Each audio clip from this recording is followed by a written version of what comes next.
Alright folks, it's Pitching 88. We are back playing case number 25, The Ghost of Grimsborough. We haven't learned basically anything. Let's head on to chapter 3 and hopefully we can find out a little bit more. Yes, we know. Yes, we know. Okay, Ramirez, calm down. For the last time, there's no mad pilgrim. Whoever killed William Moss while he was painting is only pretending to be a ghost. But I don't understand why Moss's killer would risk writing to us, or why they'd even leave the letter in Desmond's shop instead of sending it to the police station.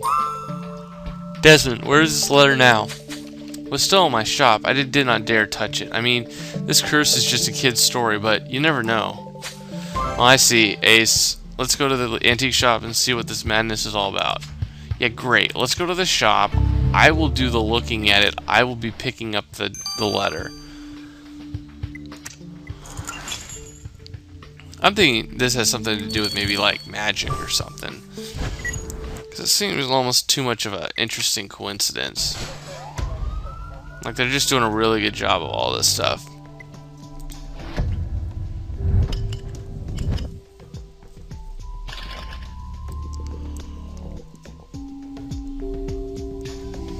Is that a hat? No. Oh, there's the hat. So hat, toy teeth, magnifying glass is... Ooh, I'm not doing very well with this one, that's for sure. Okay, magnifying glass on the ground. Oh, there it is. Wow. Marbles down here, golden apple. That's easy, that's there. Envelope, Grim Prairie PD, mysterious letter, golden apple, toy teeth, hat, marbles, magnifying glass. Yeah, definitely not the quickest time in the world. Well, that's obviously the envelope Desmond told us about. Good job, Ace. The envelope is still sealed. That's wonderful. This is a golden opportunity to find more about the killer. Ace, let's get back to the lab to open it. Alright, Ace, now that we're in a sterile environment, let's open the envelope you found in the antique shop. Careful. There you go. Now let's see what this Monty's killer wrote to us. You should have never taken this case, foolish mortals. Tonight I will break your bones and reap your souls. We're doomed. Ace, you've got to do something. I don't want the pilgrim to take my soul. I'm too young to die. Ramirez, calm down. Nothing will ever happen to your soul. This is an obvious trick to scare us away from the investigation, which means we must be getting close to the killer. If we're lucky, they'll have been careless again when sliming up this letter. Let's have a closer look at it, Ace. I really don't like this. Ace, you should get away from this letter. Anyway, there's a certain Renee Leland here to see you. Huh. Our victim's pharmacist. Alright, we'll talk to her as soon as we can.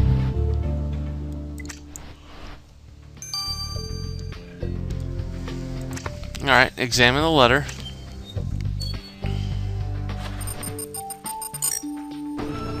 Well, obviously it looks like beeswax, but I'm assuming that there's probably going to be something that we're missing.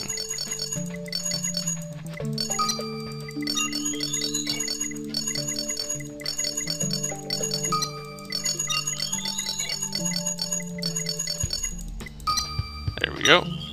Not too shabby. Under 15 seconds, I'll take it. The slimy collection from the letter the pilgrim sent to us looks a bit different than the last time, doesn't it? I wonder what those blue flakes are. Let's send the sample to the lab and see what this is. I can probably already guess what that is.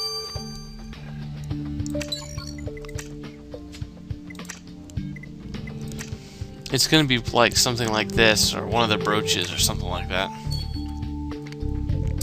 Thanks for receiving me. I've been feeling so bad about not being of more help to you regarding Mr. Moss' tragic death. When you found something new and unexpected to help in our investigation? Is that it? Well, not exactly. I just thought maybe I could invite you out for a cup of coffee, Inspector Jones, to apologize, you know? Miss Leland, Captain Ace and I are busy investigating the mysterious death of an old man. This is not the time to have coffee. Of course, you're right. I'm sorry. You just have such lovely eyes, Inspector Jones. They made me forget my manners. Oh, well, thank you much, miss. But Captain Ace, as I said, I'll see you around. I'm sorry, Ace. It's kind of embarrassing, really. I guess my charisma was too much for Miss Leland to handle. Hey, Miss Leland was so distressed she forgot her lip balm in the interrogation room. Is she still around? Wait, Ramirez, let me see that. Bob's beeswax balm. Hey, this lip balm is made of 70% beeswax. So she is in contact with beeswax. Duly noted. Great. Chief King wants to see me. Great. Great. So, Captain Ace, how's your investigation going? Have you dispelled Ramirez's silly fantasies? Well, we're trying to, but it's harder than expected, sir. And don't be silly, there's always a rational explanation for everything. Have you figured out why the door to the crime scene was locked from the inside? Locked from... Of course, sir. But we'd still like to check one tiny thing, sir. Ace, why don't you have another talk with the victim's housekeeper, like you suggested to me right before we came here. You remember? CYOA. CYOA. Cover your own $. Ms. Zhu, Captain Ace would like to know a little bit more about your employer. When we found the body, the door was locked from the inside. Did Mr. Moss often shut himself in? Oh, all the time. Suspicious as a rat he was. He had devised a special knock that people had to follow, else he would not open the door.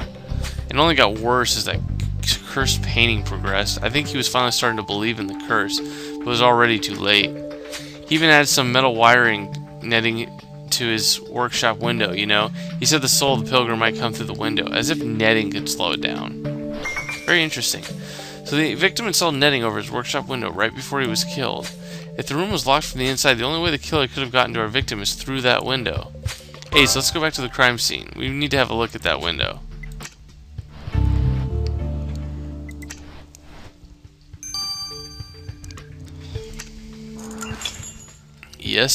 Yes, we do.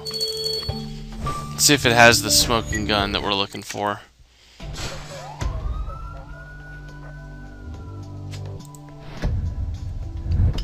Yep, little hole up here. Yellow shards are down there, duck float. Yeah, I know what the duck float is. They use it a lot here. Oh, there it is. Boot, shield,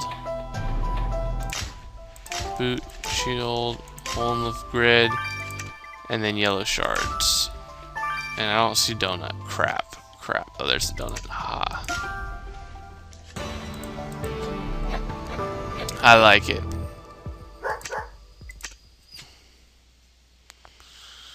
Alright, so looks like we got a couple. What in the world are these thin shards? Looks like they're made of glass.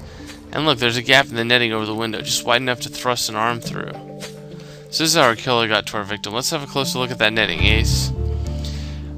He might have used some sort of a toxin or something. Would be my guess.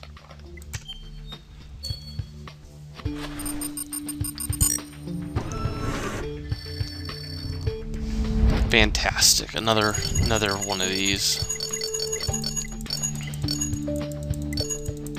Come on. Oh good, we got threading.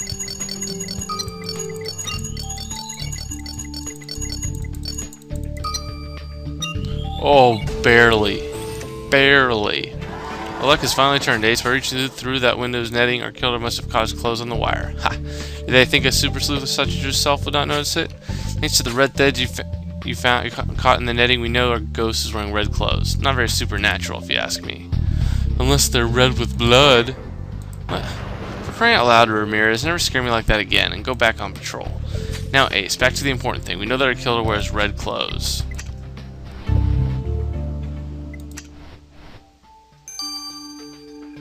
Really? One. So it's not him, actually. It's not her either. It's one of these three. You know what? I wonder if it's the maid. I don't know why, but I want to say it's the maid. Could be completely wrong. Oh, fantastic. Just another one of these things.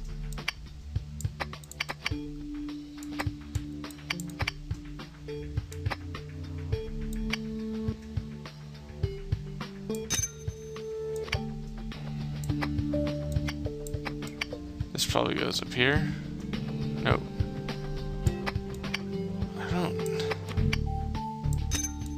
This would probably be easier if I actually knew what the heck this thing was.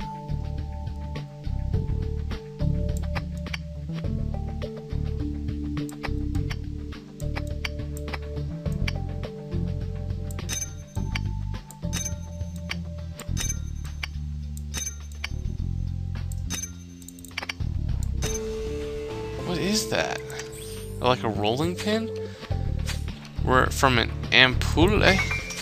wonder how it ended there. It was thrown in the room from the outside. Oh. It is. They threw some gas or something in there to like smoke him out or to get to him. Oh, okay, cool.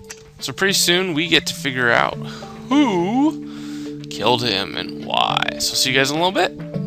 Pitching ACD8. Over and out. Alright folks, let's finish this out. I got great news about the slime you found on the letter that the ghost sent you, Ace. It's beeswax, like the first time, but there's something else in it. See, fragments of turquoise. It's often used in jewelry, even though it's extremely friable when not treated correctly. And this particularly actually explains how it got into your letter in the first place. Every time your killer touches that stone, it leaves microscopic particles on their fingers. So our killer wears turquoise. Thanks, Grace. Yeah, I knew that was going to play into something. Let's do this glass object, because that's going to tell us how they killed him. I had a good look at the ampoule that you found on your crime scene, Ace. It held traces of a powerful and very rare neurotoxin, one that would have easily contaminated the stagnant air in such a room. This toxin then degrades quickly, becoming almost untraceable. For a few hours after, it may still induce some nausea. So this neurotoxin ampoule is our murder weapon? I knew the murder wasn't the work of a ghost. Indeed, unless ghosts have gray hair, like the fragments I found stuck on the inside of that ampoule. So I was right, it is the maid. Interesting. Thanks to your nerves of steel and flawless investigation, Ace, we have all the pieces to solve this grim puzzle at last. Ace, you can put the would-be ghost of Grimsborough behind bars. I intend to.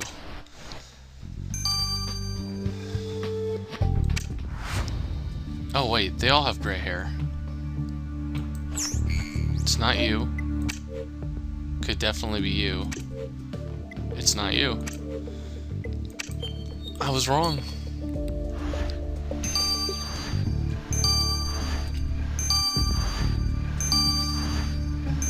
What was the motive? He was the one who was commissioning it. Patrick Rufio, you're under the arrest of the murder of Mr. Wilhelm Moss.